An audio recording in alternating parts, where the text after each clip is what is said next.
And now I think it says you are live. This is the Caddy Info Chat. We do these on Thursday nights when people are available. I have with me tonight Mike from the Caddy Info forums. Hola. And also the XLR Net forums. And of course, my name is Bruce. I don't do the little placard anymore because it changes the video in a way. We may have some of the other guys join us as the evening goes on. We'll see. Mike, you said you had car news this week. Sad car news. We're taking your contribution. Sad car news. It was since my last participation, not really this week, but I come home from Phoenix and my Trans Am was out of commission. My truck was out of commission. My other car was loaned out. So I had to drive my XLR to Pool League, which is at a bar. And some drunk thought he'd just run into it for me. Oh, no. Yeah, so I've taken pictures and I tried to upload them today, but I couldn't. Well, you can send them to me and I will help you with that. Photo bucket was out of commission or something. Oh, well, okay. Then maybe I can't help you. That's what I would do, is I would put them on Photo Bucket or on one of the other services and then link them back. But if Photo Bucket was down, but I can put them native on the forum and then link them back that way. So on the same driver, we have a ton of space out there. It's just hard for people to access. Anyway, so what's happened to the XLRV though? Well, he just skinned it up on the door and the fender on the driver's side. And honestly, a guy could polish most of it out, but then there will be bad spots underneath. Yeah, and the XLRV is plastic too, right? Does that make a difference in the repair? No dents. It pushed in, came right back out. There's no dents. That's good. It's just the paint's all skinned up. Good. So you're going to have the whole car reshot? Well, I would guess the fender and the driver's door. And then insurance will cover it? Yeah, I'm sure they will. I've not taken it. I haven't taken it for an estimate yet. I drove to the town today. I'm in a little town. There's 2,000 people. We don't get anything done here. And it's only 10 miles to town, but I drove the wrong car today. I forgot about it. So who you have paint your car is always an iffy thing, right? Because there's like the big name brands and then they offer the paint job nobody should buy up to a regular paint job, right? Or then you can find somebody that's really good at it, but then they may or may not get around to painting your car this year. Right. Well, my wife's we have a guy in 10 miles away. Perfect. That can paint show car paint, no problem. Nice. The only problem is when are you going to get it back? Yes, that's what I meant. What year is it coming back? Yeah. I took it over there and left it, and well, then I found a hood in Houston, so I just drove down and got the hood, and then I started doing it myself. So I did most of it myself, and then took the fender and bumper to this place and let them paint it in their paint booth. Then I brought it back home and finished it. On your wife's Mustang or on your XLR? That was on my wife's Mustang. Okay. XLR is just sitting there so far. I lost the track there for a minute because you said in your wife's Mustang, but then I wondered if we had switched cars. So are you thinking you'll stay the same color and so on? Oh yeah, all I'm going to get is the fender and the door painted. Okay. If I, because this is also kind of an opportunity to go red, white, and blue with stars, right? Oh yeah, that'd be my thing. If this guy does show car paint, then you could have the XLRV done in show car paint, or my personal favorite, the Cadillac racing colors. Oh, I got a Cadillac XLRV race car. I got it on my phone when I went to Barrett Jackson. Also, fun. Oh, so if I guess I'm telling the story, I tried to post that story on the chat, but it was last week's chat. Probably nobody saw it or responded. I went to the Barrett Jackson and they had race cars. So I could hear these race cars off in the distance. I did see that chat. I read this, but tell it again because not everyone watching at home may have read the chat on the forum. All right. So I went walking over there because race car noise, I just had to go check it out. And when I got over there, it was some little track where you get to drive these cars. So I called my buddy that went out there with me, and I said, "Come drive the race cars with me. Let's go right now." I'm figuring I'm gonna spend $150, $200 to get a drive. There's Z06s over there, and when I get over there, it's free. Like, all right, even better. Even better. So we go sign up. They do a breathalyzer on you, and the cars that you actually get to drive are Impala. They had a Camaro SS, Silverado pickup, Volt, just new cars. And then the little course was so slow you couldn't get over 30 miles an hour, so that wasn't a great big deal. But then after you test drove one of their new cars, they put you in a Z06 with a professional driver, and he took you around. It was still a small course, probably. Well, they never got out of first gear, but they probably got up to 60 miles an hour very quickly. And so it was still, and then it was all free. Perfect. So was it like the test drive for GM or what? Yes, I think that it was a setup to try to sell these new GM cars.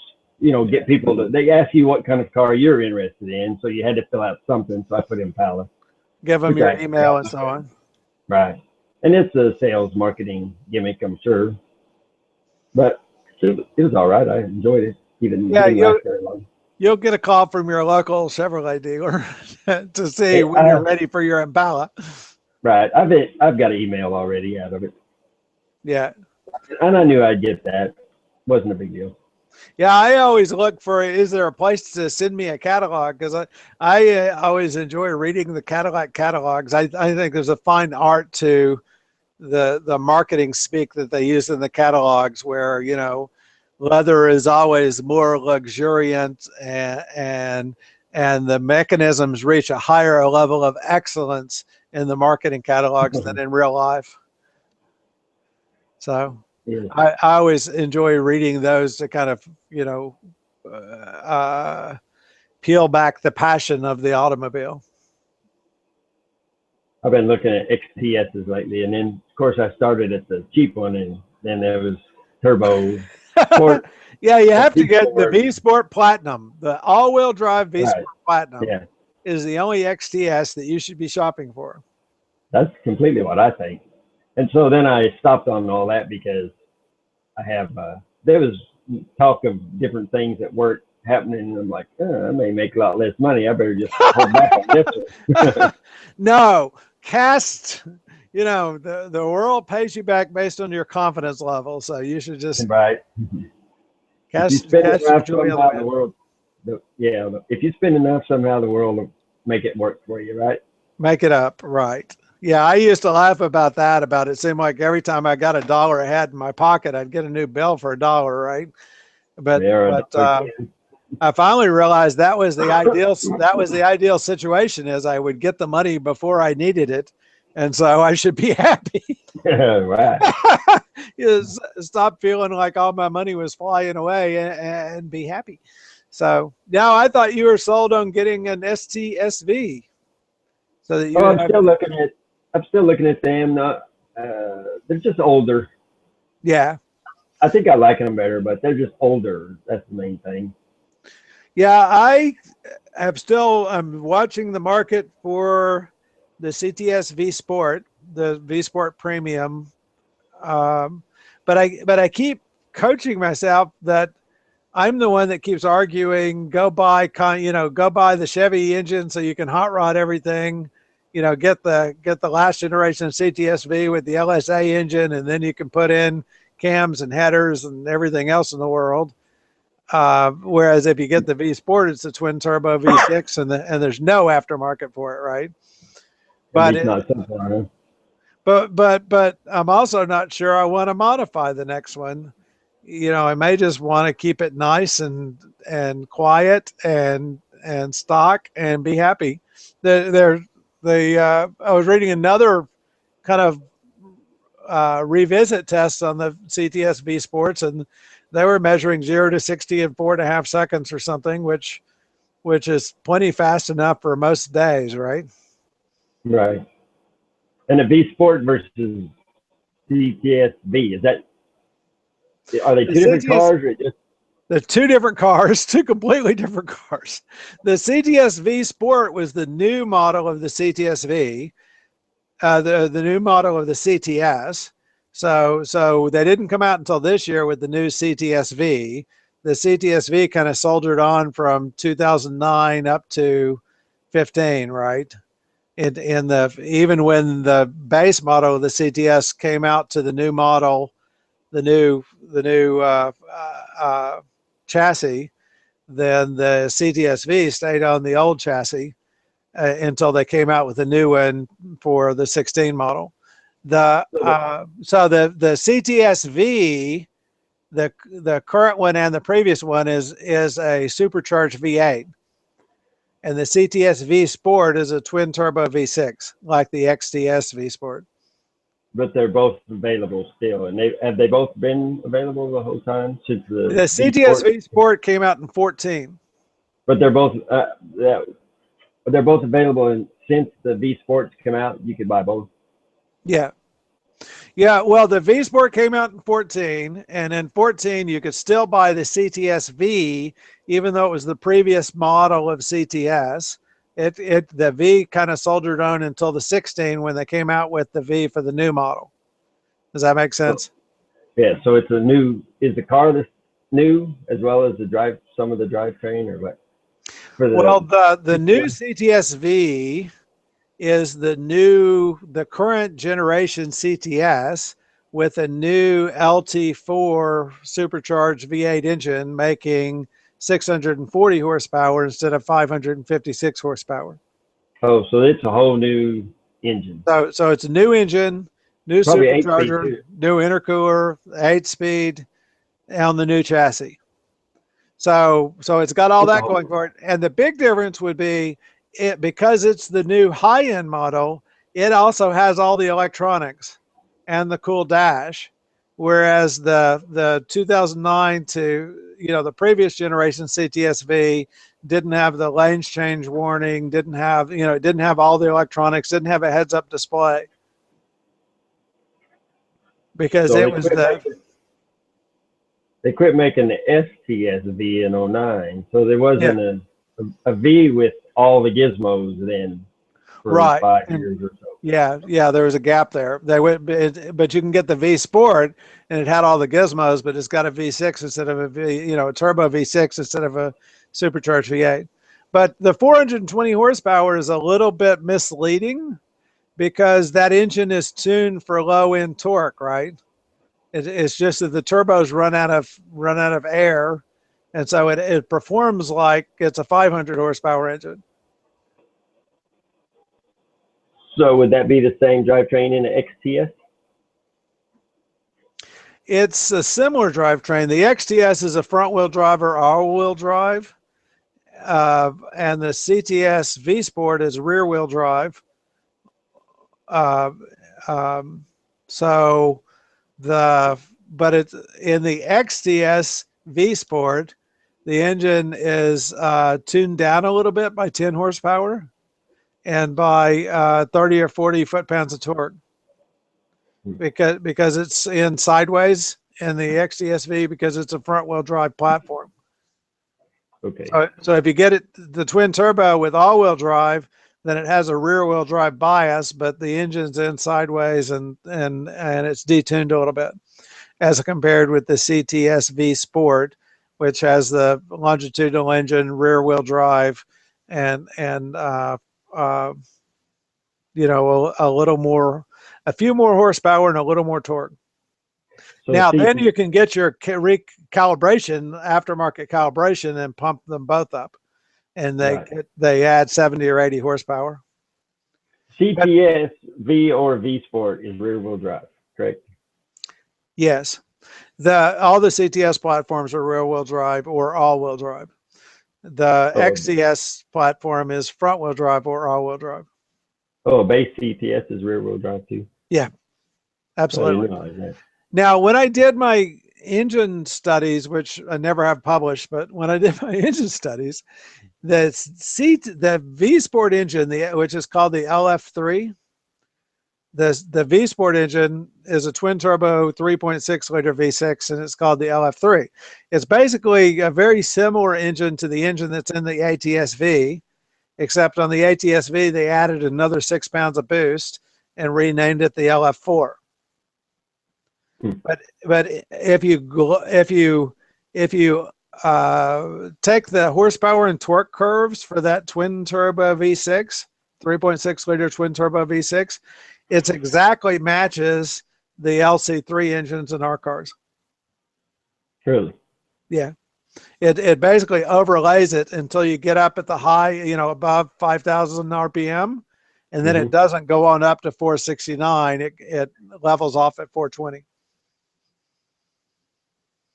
But that's the other thing I keep thinking in the back of my mind is, well, my car has already got, the same performance, equivalent performance, same, and it's already paid for it. It's in the driveway, right? So they maybe I need to wait another year.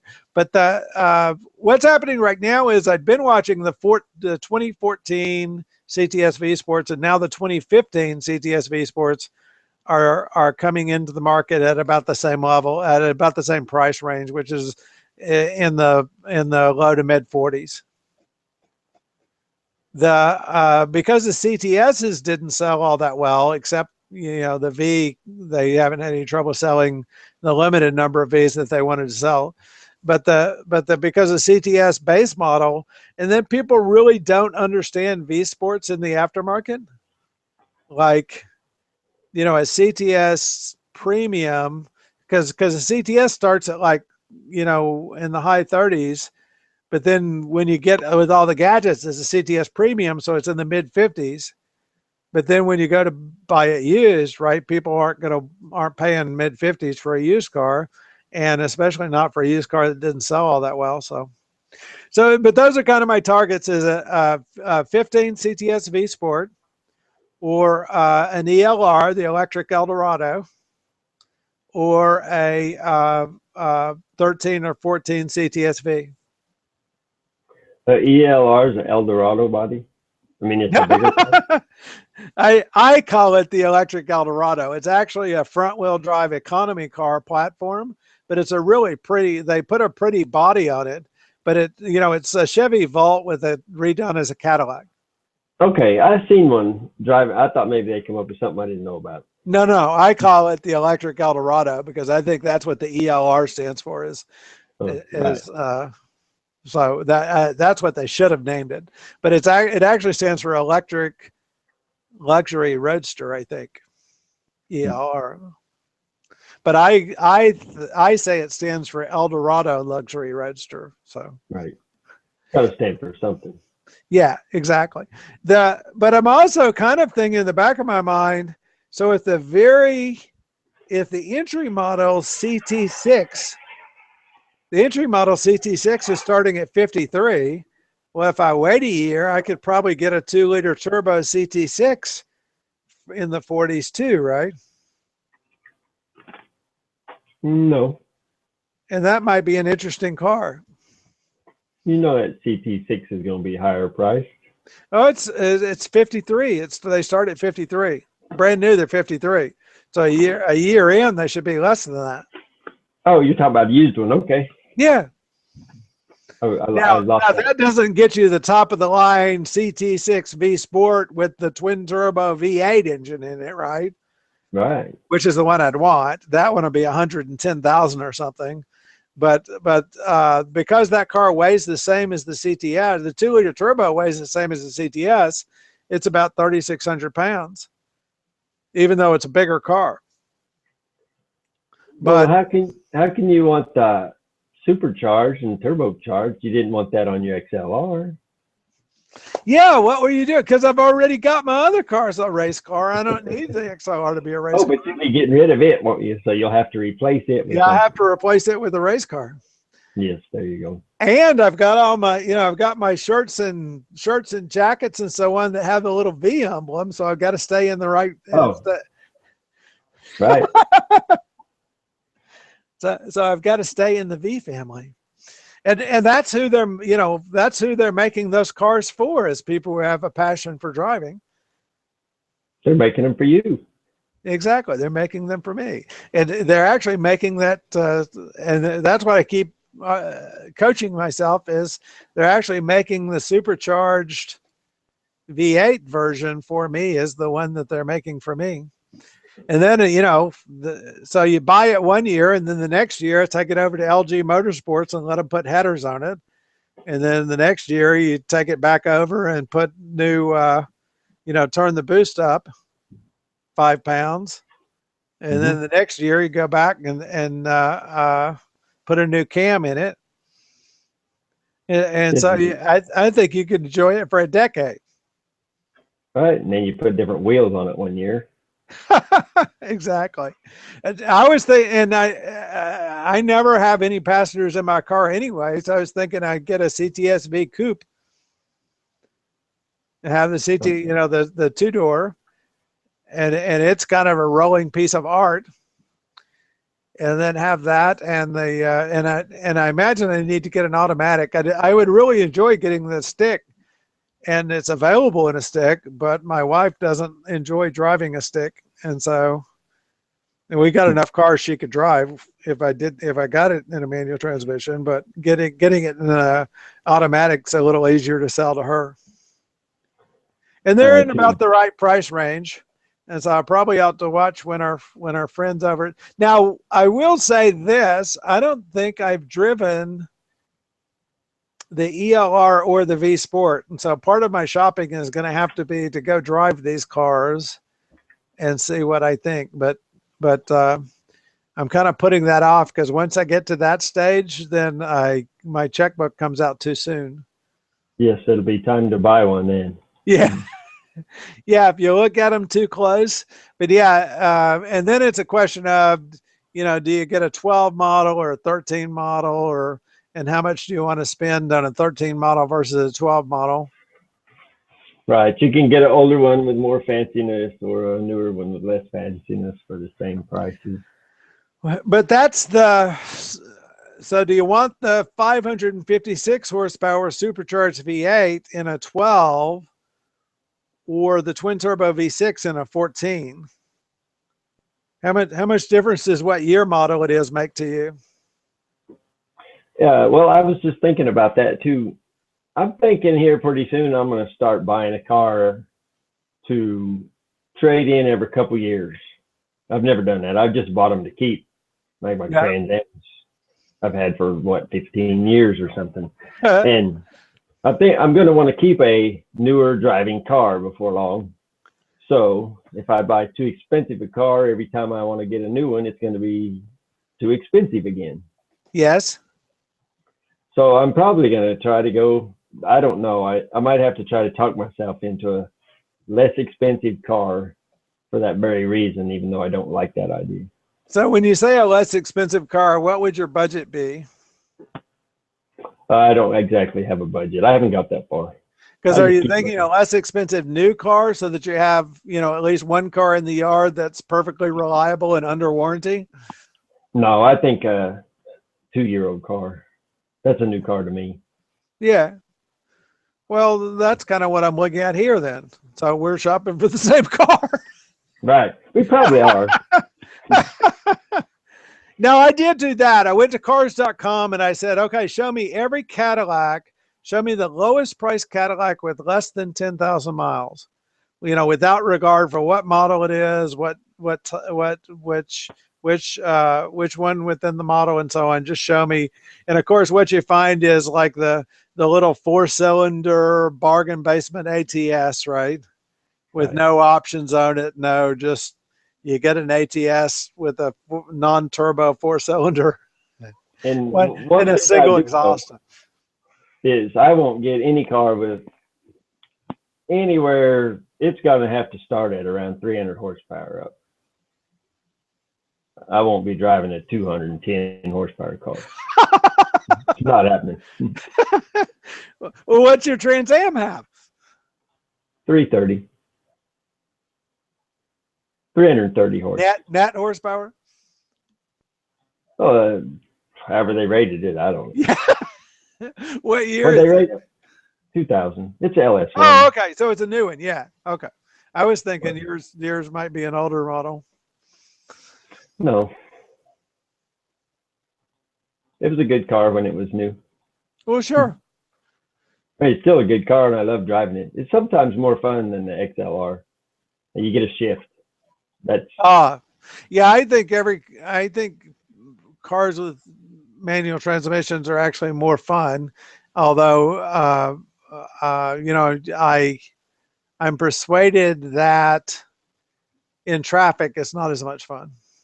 You know, if you're just going well, stoplight to stoplight, you know, if you're right, just bumper to bumper traffic, then all you're doing is sitting with your foot on the clutch all the time anyway. right. And I live, like I said, I live in a small town, and then the town down the road is 12,000 people. Traffic's not a big problem ever for me around here. So I just get what I like to drive.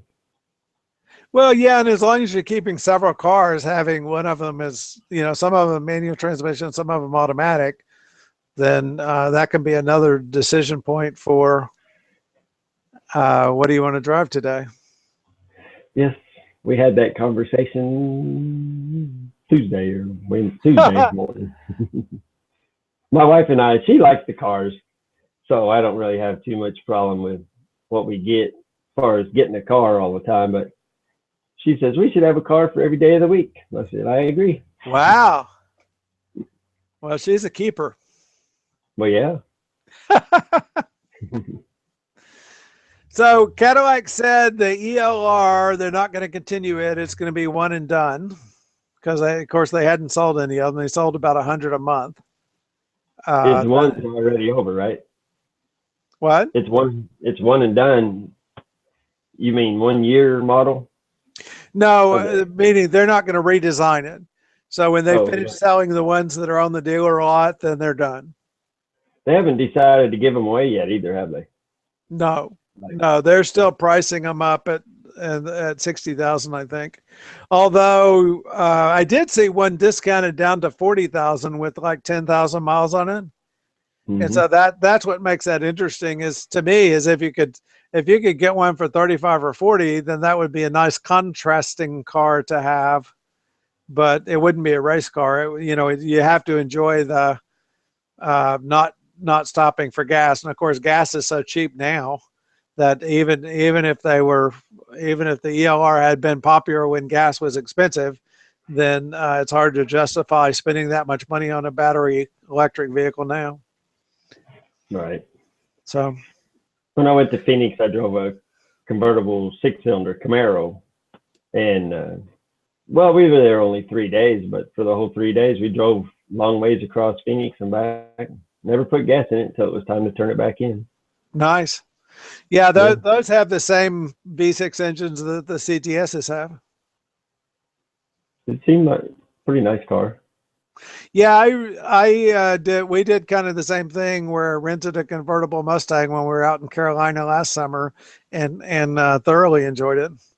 You know, but I wanted to see how much we would have the top down and enjoy the convertible experience to confirm my XLR shopping expedition. Right. After the sun went down in Phoenix, you didn't want the top down. Yes. Temperature changed rapidly. What I found with the Roadster I had before is 62 degrees is kind of my decision point. Right. If it's cooler than 62, I don't want the top down. But although the previous Roadster was a completely open car, and so the XLR, I'm not sure that's the case. It maybe I could go a little cooler on the XLR because you can turn on the seat heater, turn the heat. You know, it has a heater, whereas the other one didn't have a heater and it was completely open. So you can roll the windows up. Yeah. I've seen people driving that way. It maybe looks stupid, but I've drove that way. I have before, especially on a starry night where you're out with a date and enjoying the evening, and you know, right. I've done that before with when I had Porsche that the top came off. Then we drove that way quite a bit, but it had a crappy heater, so again, it would have had a higher tolerance than a worse tolerance than the XLR does. So yeah, I'll have to get recalibrated for how cold can I take the XLR out. So at Barrett Jackson, I should have taken a picture of a, I don't know, maybe a '02-ish DTS that somebody cut the top off. It was all done nice, but it didn't have a top to go up. And then it had, I don't know, like a Jersey cow seat covers. It looked like it was, well, I don't know what that description is, but I should have got a picture of it. I'll have to see if I can find it. I don't know. Then people will drive that car. They couldn't put the top up. There was no top to put up. It was just if it starts raining, I guess you take the car home. Yeah, or that would be, I've been dying to buy one of these little Morgan 3-wheel roadsters, but and it doesn't have a top. It's got a motorcycle engine on the front bumper. That's what one of the reviewers said about it is there are 2 days a year that this would be a great car to drive, but during those 2 days, only for very specific activities. Like if you're going to go pick your buddy up to go to a bar and have a beer in June, this would be the car for you. Any other time, it would be miserable. Even with the XLR, I got to be careful to pick where I'm going, right? Because like I can't go, I don't go to the wholesale store to get 3 crates of Diet Cokes in the XLR because there's nowhere to put them. And you don't want to take it to the bar and let the drunks run into it. I'm here to tell you about it. Your new experience is maybe it's not the best car to go out for a beer. You take a pickup truck to that, you think? Well, I've drove my XLR there before, I parked all the way off the end where nobody could run into it or nothing. See how that works. Best laid plans of mice and men. I still say get the red, white, and blue with stars. Yeah, well, that'll happen. my buddy says I have too gaudy of stuff already. Oh, really? The guy that went to Barrett Jackson. I put the shaker hood on my wife's car and chrome stripes and stuff like that.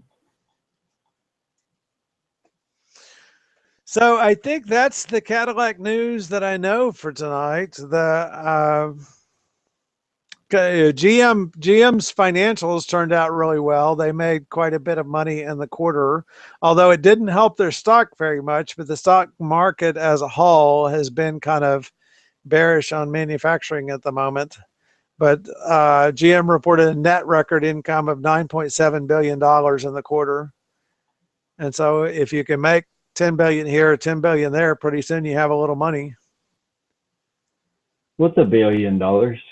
Yeah. I'm trying to relate. Exactly.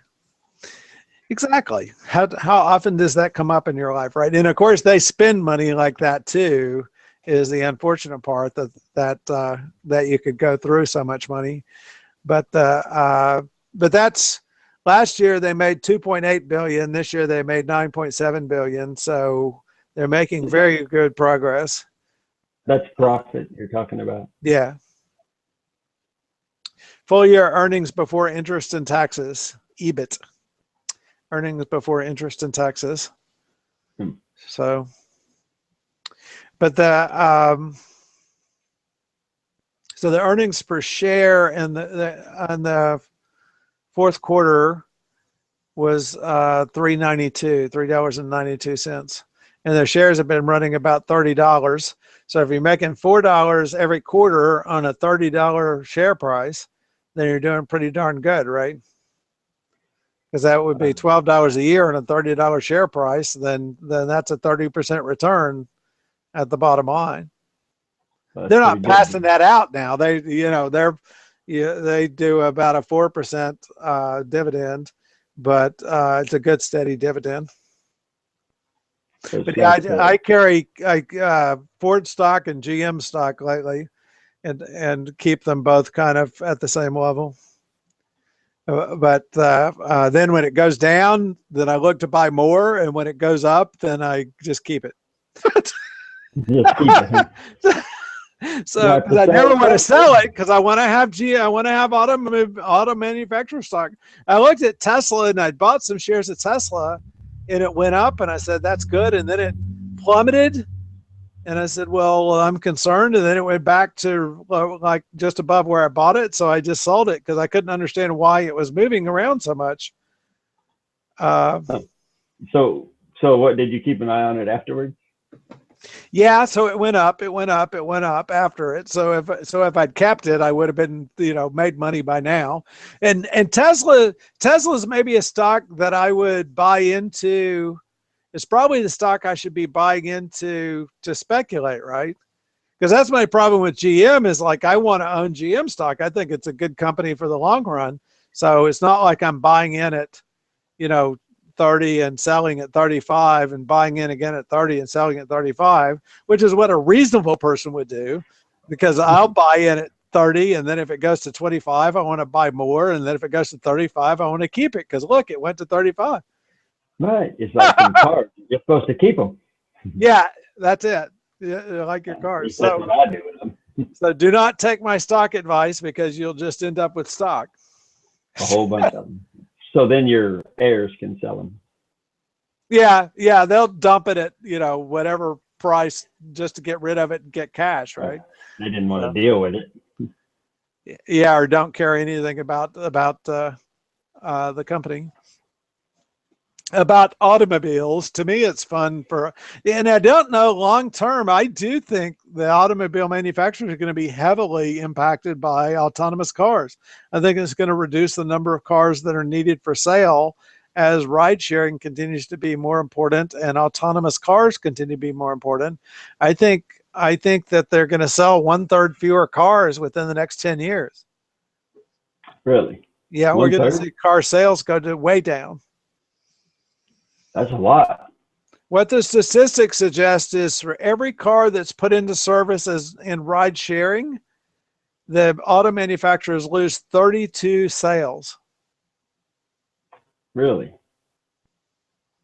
That's what the statistics suggest. Is, I love cars and I love driving, but the average person, there's a subset of people that if they could arrange a ride on their phone whenever they needed to go anywhere, and it costs less than owning a car, all the traveling costs less than owning a car, they would always do that.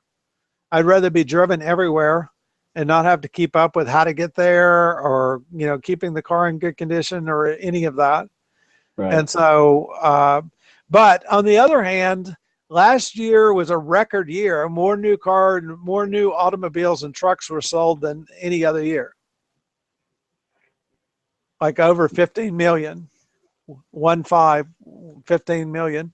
And so we've got quite a bit of downslope to go from here. Right. You'd have to go down by 1/3 before, and you'd still sell 10 million cars in the year, right? So there's many years to go before they sleep. But yeah, that's.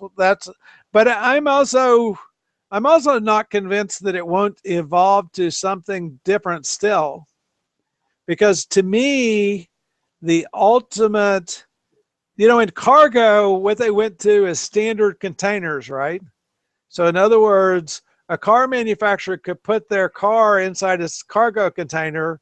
The cargo container could be moved by truck to the port, could be put onto the ship, could be brought over on the ship and transported to a train, could go from the train to a truck and delivered at the dealer, right? But it still has to be driven somewhere, doesn't it? Well, but they standard cargo containers. But see, I'm thinking, so if our mobility becomes much more personal, so let's say you had basically some kind of a little capsule, you get in the capsule and it has enough mobility to go to your automobile. Your automobile would drop your capsule off at the train station, but you'd stay in the capsule. The capsule would transfer to the train. It would deliver you to, the airport. Your capsule would then transfer to the airplane, but you'd still be in your personality module, right? You still have your entertainment, your memory, your memory settings, and so on. But those transportation modules would still, would be what the car evolves into. So in other words, I'll have a Cadillac transportation module, you know, with leather seating and 39 speakers and a slight hover ability for emergencies. But you won't be able to get pushed back in your seat. Well, we'll see. We'll have to have, what do they call those things, you know, simulator. Yes. Automotive. Well, at first I was worried that they'll outlaw driving because they'll say the autonomous cars are much safer because they communicate with each other and you know, your driving is causing chaos in the highway system. But then I thought, now I wonder if the highways are going to be vacant, because once we go to autonomous cars, first of all, once we go to ride sharing, more ride sharing availability, there will be fewer cars needed. And so we're going to go to a period where the highways are mostly empty. Well, it'll be fun driving then. And as they improve virtual presence, meaning, so right now you and I are doing two-way video, which is great because we can actually talk to each other and I can see your face and so on. But if you were a 3D presence here on the table, right? So that I would actually see a 3D holographic representation of your face, then I could tell your facial expressions even better, right? Oh, right. So once we get that going, you won't have to be present to work somewhere. In other words, what's missing now from telecommuting is you can't see my expressions and it's harder to collaborate because it's harder to communicate over video. You know, we're just now getting these huge video for a video call sharing. It used to, you'd only get the little window, like, you know, the little window that we're seeing down below. But Right. once we can get better remote presence, nobody needs to commute. And if you take all those commuters off the highways will be empty, right? Well, yeah, but you're not going to have factories and that sort of thing. There's some jobs you have to be present for, but what if Right. your controls for your machine were right there on your desktop? What if they could be controlled over the interweb and you have, you know, you see all the gauges. So when I log into my nuclear power plant, The factory will be over controls the there. nuclear power plant. And so I don't have to be in the factory and it's safer if I'm not there, right? Duh. When something goes wrong. Yeah. Which Like the is going Homer to happen. Simpson thing. There's less chance of me walking home with an isotope in my back pocket by mistake. So that's what I wonder now is if we're going to see a time where, because travel becomes more optimized, becomes more efficient, if actually instead of the highways being full of autonomous cars, there will be autonomous cars on the highway, but the highways will empty out. You and I may be too old to see all that. Maybe. This is happening very fast though. And you know, I keep looking for, you remember how your grandparents never could learn how to record anything on the VCR? They had a VCR, but they couldn't figure out how to do the buttons to get it to do what they wanted it to do. So I'm still looking for what's the technology that you and I just can't get. Right. Like we just can't understand what core math or whatever the heck it is. Well, no, that's just, they're trying to explain something that you and I kind of know intuitively, perhaps, right? So like if I needed to add 8 and 7, you could either just memorize that that's 15, right? Or you could recognize that 7 is 2 plus 5 and 8 plus 2 is 10 and 10 plus 5 is 15. That's what they're doing in core math, is they're saying, okay, break the number up so that you can rapidly add the numbers together. So if you How need is it to, rapid? How is that more rapid than memorization? well, you don't have to memorize it, first of all, and but it's more rapid because then any numbers, even numbers you haven't memorized. So you may have memorized 8 plus 7, but now if you need to add, you know, 47 and 64, then you don't have to memorize or do carrying in your head, right? You can say, well, 47 and 53 would be 100. 64 is 11 more, so it's 111. I do stuff like that already. I Yeah, didn't you know do it was stuff. what they're You're talking doing about. core math. You do core Awesome. math. I must be smarter than I thought. If Now, I what can you convince couldn't somebody of that. Now, what you couldn't do is you can't show your work the way they're wanting you to do in the core math courses, because Right. like they're doing some odd notation in order to get you to think that way, and I think that may be faulty, is what's driving a lot of the confusion, because the basic principle that they're saying, which is, figure out a way to rapidly add the numbers together, is already the way people that I know rapidly add numbers together. But the notation that they're using and the way that they're explaining it is confusing. But the kids understand it. Yeah, maybe not so much. That's Hmm. But you also have to watch, when our kids were growing up, my wife, they brought the homework home on fractions, and my wife was going over the homework with them, and the teacher was teaching it wrong. Like the teacher didn't understand. And she went in and talked to the teacher about it, and the teacher told her the wrong answer in person. And so she went to the department head and said, I asked her this, and here's what she said. And the department head said, yeah, I'll take care of this. Really? We're done with it. Thank you.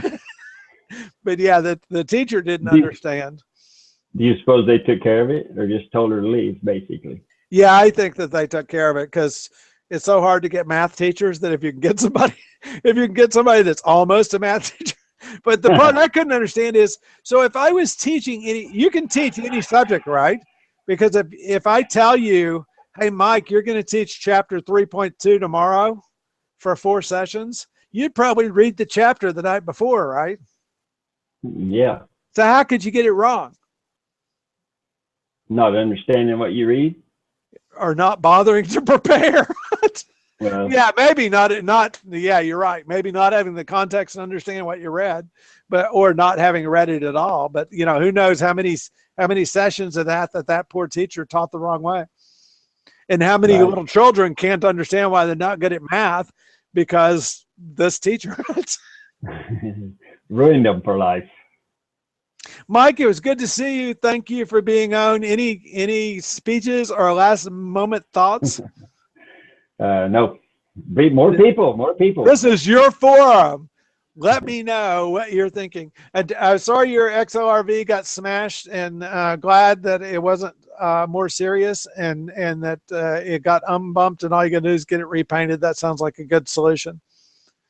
But It wasn't more serious. It can't get worse than that. Your XLR gets smashed. That's as bad as it gets now. well, if it was really bad, it could have been a shopping opportunity. Yes.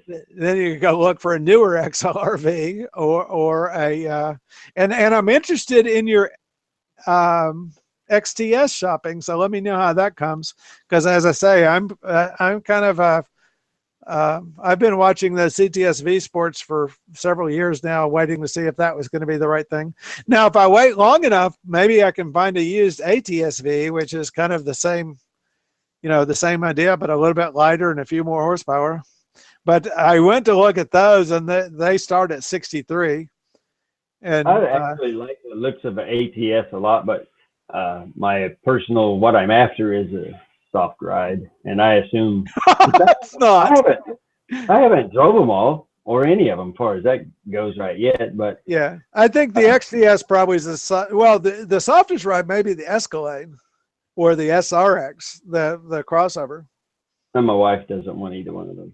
Yeah, well, make sure she kinda rides like in one it. first, because I would have said, yeah, the SRX wasn't for me. But then when I test drove it over the weekend, one weekend, I really enjoyed it. Yes. And they have the SR5 coming out, so when it comes to your dealer, then you should go take it out for a test drive. That'll make me wait 3 or 4 years to buy a car. The XT5, yeah, they're gonna be in the 40s, I think, right off the showroom, depending on which model you get. So probably the premium model. I'm a big believer in get the premium everything model, and that would be a bit more. Thanks for being on, Mike. Texas Jim, we missed you. I hope your family's doing well, and please join us one Thursday when you can. Obviously, Cadillac Jim, sorry we missed you this week. Vinny, we need you to call in again, bud. bring your Cadillac Country Club point of view back to the show. And if you're watching at home and you want to be on with us sometime, the way you do that is contact me in between shows and let me we'll get you hooked up, and I'll start sending you an invitation. If you dropped off my standard invitation, it's not because you dropped off, it's Google Plus changed the way the invitations work, and so now I can't send a group invitation, I have to send individual invitations.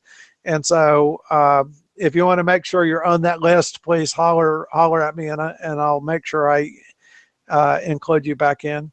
Thanks for watching. We do these on Thursday nights. CaddyInfo.com, CaddyInfo.com, and then that's where we have a discussion forum and the blog.